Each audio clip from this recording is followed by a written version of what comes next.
নমস্কাৰ, stutigoswami নামৰ চেনেলটোলৈ পুনৰবাৰ সকলোকে স্বাগতম জনাইছোঁ। আজি মই আপোনালোকৰ মাজলৈ আগবঢ়াইছোঁ ছাগলী মাংসৰ এটা ৰেচিপি muttondopiaza।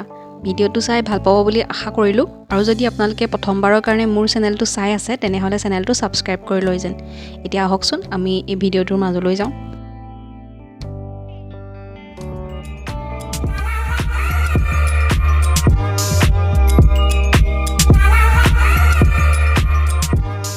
muttondopiaza ৰেচিপিটোৰ কাৰণে মই লৈছোঁ আধা কেজি ছাগলী মাংস আৰু মাংসখিনি মই ভালদৰে ধুই ল'লোঁ। এতিয়া মেৰিনেট কৰিবৰ কাৰণে ইয়াতে দিছোঁ 4টা কেঁচা জলকীয়া, লগতে দিছোঁ 3টামান পিঁয়াজৰ বাহিৰৰ অংশটো এনেকৈ ডাঙৰকৈ কাটি ৰাখিছিলোঁ সেয়া ইয়াতে দি দিছোঁ।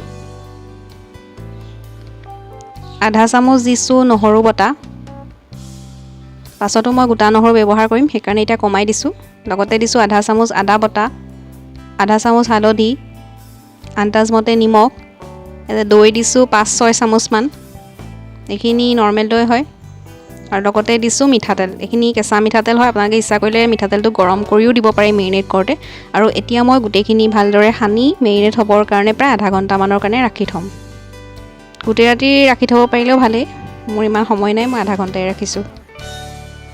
এয়া মোৰ মাংসখিনি সানি হৈ গ'ল, এতিয়া মই এইখিনি আধা ঘণ্টাৰ কাৰণে ঢাকি ৰাখি দিম।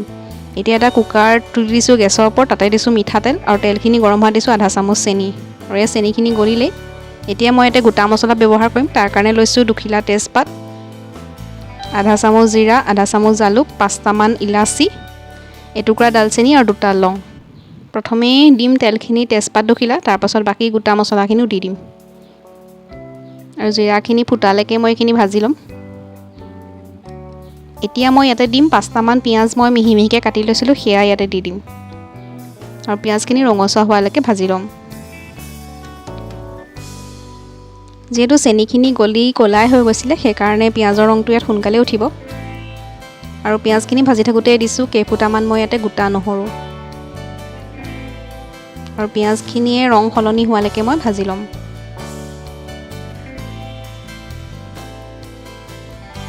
পিঁয়াজখিনি ৰং সলনি হৈছে, এতিয়া মই ইয়াতে গুড়ি মছলাখিনি দিম।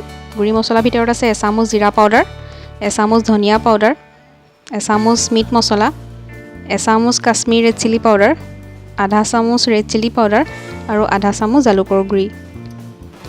আৰু এই মছলাখিনি দিয়াৰ পাছত মই গেছৰ ফ্লেমটো কমাই দিছোঁ আৰু এইখিনি অলপ সময়ৰ কাৰণে ভাজি ল'ম। গুড়ি মছলা দিলে গেছৰ ফ্লেমটো কমাই দিব লাগে, নহ'লে জ্বলি যায়। আৰু এইখিনি অলপ সময় যিটো ভাজিব লাগিব, জ্বলি নাযাবৰ কাৰণে ইয়াতে মই অকণমান পানীও দি দিছোঁ। আৰু এতিয়া পানী দি মই তেল বিৰিঙি নহালৈকে গোটেইখিনি ভাজি ল'ম।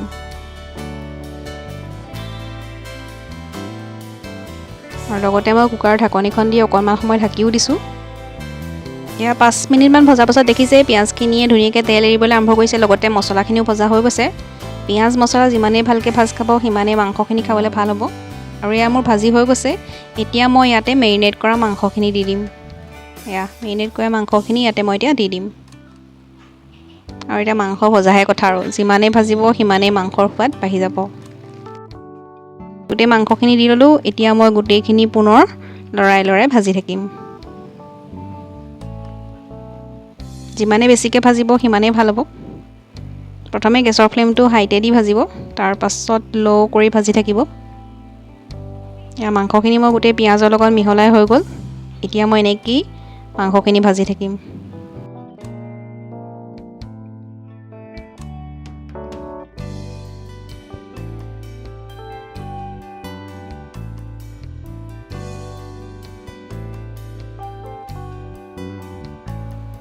এয়া মই মাংসখিনি লৰাই লৰাই ভাজি আছোঁ, আৰু মাজতে কুকাৰৰ ঢাকনিখন দি অকণমান সময় ঢাকিও দিওঁ।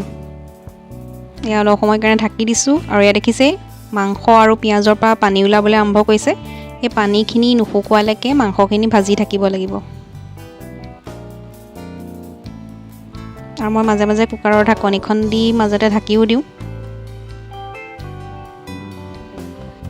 এতিয়া মই 2টা আলু কাটি লৈছিলোঁ 2টুকুৰা কৰি, সেই আলু 2টা দি দিলোঁ। আপোনালোকে যদি ইচ্ছা নকৰে আলু নিদিলেও হ'ব। আৰু পুনৰ মই আলু দিয়াৰ পাছত মাংসখিনি প্ৰায় 45 মিনিটমান সময় ভাজিম।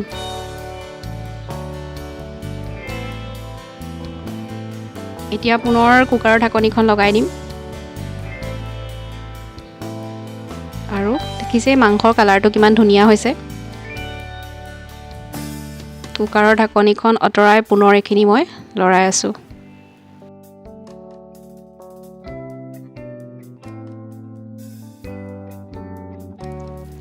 আৰু যিখিনি গোটা নহৰু দিছিলোঁ সেই নহৰুকেইটাও সিজিছে, সেইখিনিও মই হেতাখনেৰে অকণ অকণ ভাঙি দিছোঁ। এইখিনি মাংস আৰু অকণ ভাজ খাব লাগিব। মই পুনৰ কুকাৰৰ ঢাকনিখন দি দিলোঁ।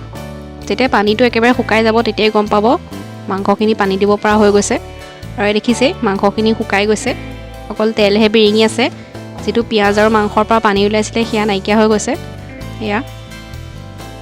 আৰু লগতে নহৰুখিনিও সম্পূৰ্ণ গলিলে আৰু মাংসখিনি আমাৰ পানী দিব পৰা সময় হৈ গ'ল। আৰু এতিয়া মই ইয়াতে দিছোঁ আন্দাজমতে উতলা পানী। যিহেতু মই এইটো গ্ৰেভিয়ে বনাম সেইকাৰণে বেছি পানী দিয়া নাই।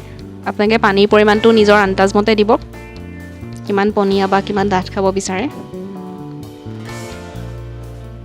পানী দিয়াৰ পাছত গোটেইখিনি মই ভালদৰে এবাৰ লৰাই লৈছোঁ আৰু অকণমান পানী দিছোঁ। এতিয়া মই কুকাৰৰ ঢাকনিখন লগাই দিলোঁ আৰু ইয়াতে মই দিছোঁ 5টা হুইচেল। আৰু সম্পূৰ্ণ ঠাণ্ডা হোৱাৰ পাছত ইয়াত দেখিছে এতিয়া মই কুকাৰৰ ঢাকনিখন খুলি দেখুৱাইছোঁ চাওক। এয়া আমাৰ মাটন দৌ পিয়াজা ৰেডি হৈ গ'ল। আৰু লগতে মই গেছৰ ফ্লেমটো অন কৰি প্ৰায় 10 মিনিটমান সময় পুনৰ উতলিবলৈ দিলোঁ। এয়া মাংসখিনি উতলি আছে আৰু 10 মিনিট উতলাৰ পাছত মই গেছৰ ফ্লেমটো অফ কৰি অকণমান মাংসখিনি ছেট হ'বৰ কাৰণে দিছোঁ। আৰু ইয়াৰে মই অলপ মাংস খাবৰ কাৰণে এটা বাতিত উলিয়াই লৈছোঁ। আৰু এয়া আমাৰ মাটন দৌ পিয়াজা। ভিডিঅ'টো চাই কেনেকুৱা পালে কমেণ্ট কৰিব আৰু ভিডিঅ'টো শেষলৈকে চোৱাৰ কাৰণে সকলোলৈকে থাকিলে বহুত বহুত ধন্যবাদ।